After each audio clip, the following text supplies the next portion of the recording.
যাকে তুমি ভালোবাসো তার সাথে কি তোমার বিয়েটা হবে? আমি জানি না কি তা আমি জানলে কি আপনাকে টাকা খরচ করে ভিডিও করতাম? তার সাথে তোমার বিয়েটা হবে কিনা?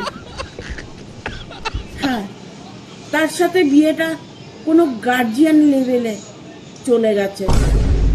তোমাদের ভালোবাসাটা একটা গার্জিয়ান প্রবলেমে ফেসে গেছে। গার্জিয়ানরা হয়তো বাধা দিচ্ছে।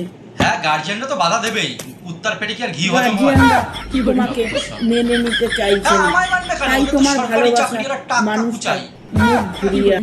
বাট এমন একটা সিচুয়েশন আসবে যে মানুষটা তোমার কাছে আবার ফিরে আসবে, আবার মানে তার সাথে তোমার বিয়েটা হবে, হয়তো একটু দেরি হবে, বাট সেই মানুষটা তোমাকে সর্বদা মনে করে। তোমার জীবনে ততটাই খুশি আসবে, ধৈর্যের ফল অবশ্যই মিষ্টি হবে। তুমি তোমার জীবনে ভালোবাসার মানুষকে ধৈর্যের ফল সবসময় মিষ্টি হয় না, বেশি ধৈর্য ধরলে আবার ফল পচেও যেতে পারে।